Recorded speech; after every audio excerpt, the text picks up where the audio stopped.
அதுலேயும் இந்த சமஷ்டி அப்படின்னு பிரதமர் சொல்லும்போது, ரணில் விக்ரமசிங்கா சொல்லும்போது, அவர் உண்மையாகவே இந்த மாதிரி ஒரு மெஜாரிட்டி கிடைத்த பிறகு ஒரு மக்களுடைய, சிங்கள மக்களுடைய ஒரு ஓட் அவருக்கு கிடைத்த போது அவர் இது சொல்ல தேவையில்லை. இருந்தாலும் அவர் அதை சொல்லியிருக்கிறார். அவருடைய ஃப்ரெண்ட்ஷிப் கருத்தை நீட்டியிருக்கிறார். அதை அதை சஸ்பெக்ட், அது ஒரு டவுட் படுறதுக்கு இன்னும் தேவையில்லை அப்படின்றது நினைக்கலாமா? நான் அதான் எனக்கு வித் கோஷஸ், கவனமாக நாங்கள் அதை அணுக வேண்டும். அதற்காக அந்த கையை தட்டிவிடக்கூடாது. அந்த கையை தட்டிவிடக்கூடாது. கவனமாக அணுகி எவ்வளவு இயலுமோ அவ்வளவு தூரம் போவது நல்லது என்றுதான் என்னுடைய சொந்த அபிப்பிராயம். சித்தார்த்தன், இதில் நீங்கள் யூஆர் சீசன்ட் பாலிட்டிஷியன். எனக்கு 1980 அதுலேருந்து தெரியும். எனக்கு இந்த ஈழத்து போர் பிறகு அரசியல் எல்லாத்துலேயும் நீங்கள் பல இன்னல்களை பார்த்து, கஷ்டங்களை பார்த்து, துயர்களை பார்த்து, நண்பர்களை இழந்து நீங்கள் வந்திருக்கிறீர்கள், பயணம் செய்திருக்கிறீர்கள். நீங்கள் ஒன்று நம்ம இப்போ டிஸ்கஸ் பண்ணோம், இந்த மெஜாரிட்டி மைனாரிட்டி தமிழ்நாடு ஃபேக்டர், இதில் ஒரு அச்சம், சிங்கள மனதில் ஒரு அச்சம். இதை மையமாக வைத்துக்கொண்டு இந்த பேக்ட்ராப்பில் நீங்கள் தமிழ்நாடு பாலிட்டிஷியன்ஸ்க்கு, தமிழ் டயாஸ்போரா வெளிநாட்டில் இருக்கிற தமிழர்களுக்கு, ஒரு எக்ஸ்ட்ரீமிஸ்ட் பொசிஷன்ஸ் எடுக்கிற அந்த தலைவர்களுக்கு நீங்கள் என்ன சொல்ல விரும்புகிறீங்க? தமிழ்நாட்டு பொலிட்டிஷியன்ஸை பொறுத்தமட்டில் அல்லது மக்களை பொறுத்தமட்டில் அவர்களுடைய அழுத்தங்கள், நடுவண் அரசியல் அதை மத்திய அரசியல் கொடுக்கக்கூடிய அழுத்தங்கள் நிச்சயமாக தொடர்ந்தும் இந்த பிரச்சனையை குறைந்த நடுவண் அரசு கவனம் எடுக்கின்ற ஒரு நிலையிலே வைத்துக் கொண்டிருக்கின்றது. அவர்களுடைய அழுத்தங்கள் இல்லாவிட்டால் நிச்சயமாக எதுவுமே இங்கு நடுவண் அரசு கவனம் எடுக்காது என்பது என்னுடைய சொந்த அபிப்பிராயம். அது உண்மை, அதில் ஒரு உண்மையும் இருக்கின்றது. அவர்களுடைய அழுத்தங்கள் கட்டாயமாக தேவை. ஆனால் அதே நேரத்திலே இங்கு ஒரு மீண்டும் ஒரு ஈழப்போர் ஆரம்பிக்க வேண்டும் என்று அவர்களுடைய விருப்பங்கள் இங்கிருக்கக்கூடிய மக்களை பெரிய அளவிலே பாதிக்கக்கூடிய தன்மைகள் இருக்கின்றது.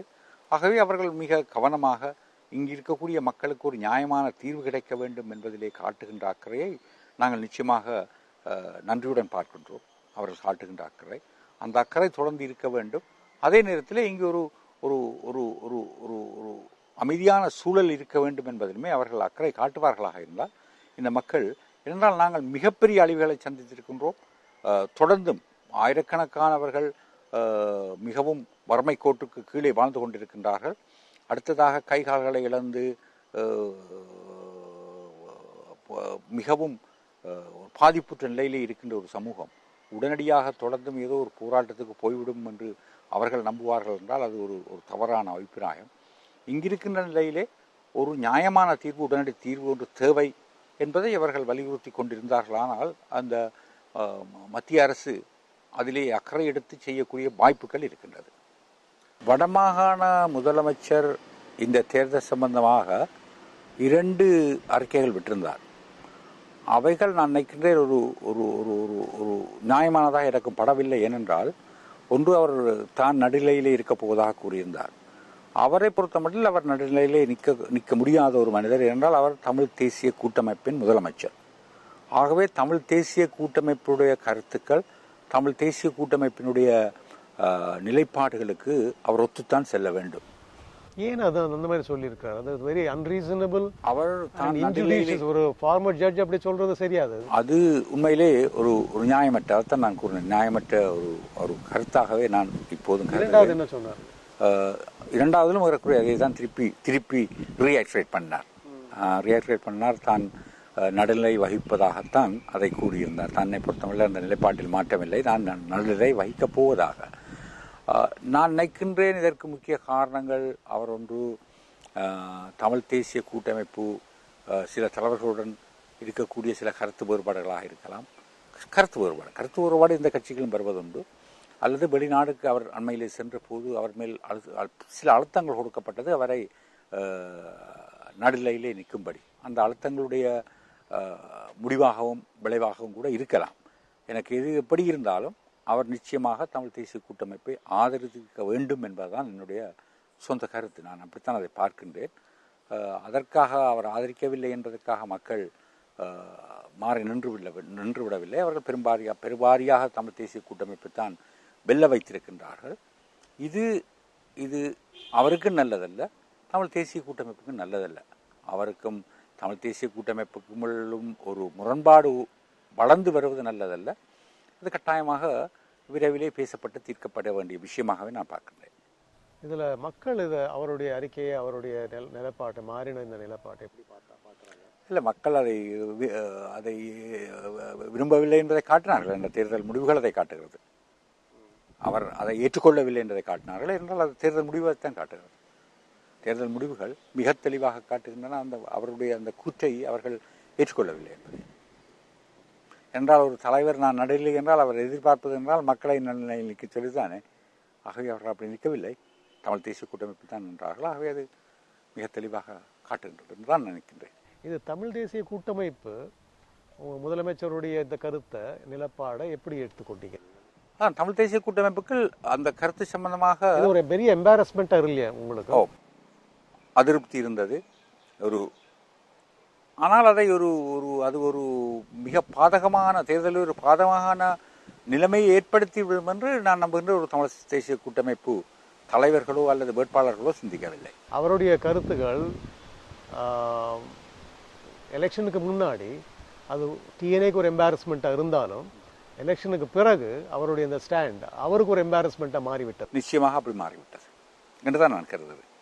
அது அவருக்கு ஒரு பிரச்சனையாகத்தான் இருக்க வேண்டியிருக்கிறது. இப்போ அவருடைய ஒரு கிரெடிபிலிட்டி கொஞ்சம் சரிவு, அவருடைய கிரெடிபிலிட்டியில் ஒரு சரிவு வரும், அவருடைய நம்பகத்தன்மையிலே ஒரு சரிவு வரும். இருந்தாலும் இது எல்லாம் விஷயங்கள் அல்ல. சில நிச்சயமாக அதிருப்திகள் இருப்பது வழக்கம். அந்த அதிருப்திகளை எல்லாத்தையும் போக்கி எல்லாரும் ஒன்றாக செயற்பட்டால் தான்.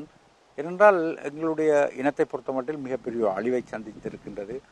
மிகப்பெரிய பாரிய பொறுப்புகள் இருக்கின்றன. இந்த மக்களை மீண்டும் வாழ வைக்க வேண்டும். இந்த மக்கள் நியாயமான முறையிலே ஒரு கௌரவமான முறையிலே வாழ வைக்க வேண்டும்.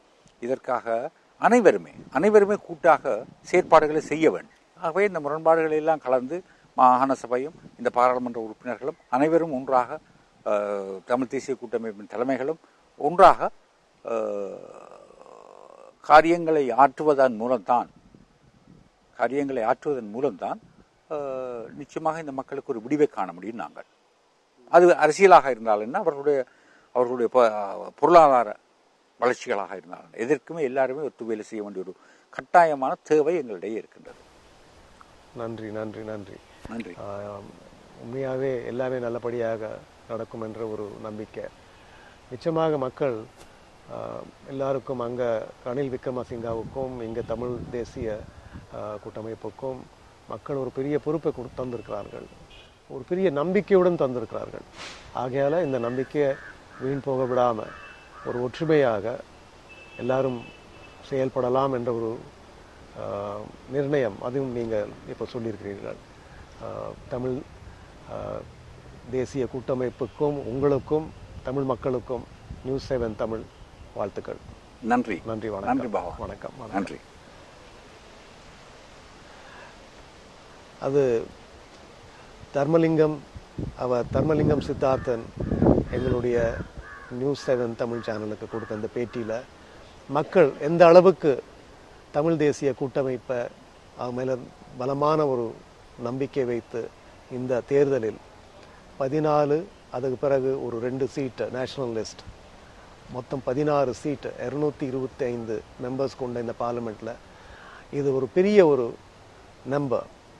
அது ஆகையால் இந்த தமிழர்களுக்கு கிடைத்த இந்த ஒரு வாய்ப்பை தமிழ் தேசிய கூட்டமைப்பும் தமிழ் தலைவர்களும் எல்லாரும் ஒரு ஒற்றுமையாக இது நிச்சயமாக மக்கள் எதிர்பார்ப்பை நிச்சயமாக மீட் பண்ணுவாங்க, அதை நிறைவேற்றி செய்வாங்கன்ற ஒரு நம்பிக்கை சித்தார்த்தன் சொல்லியிருக்கிறார்.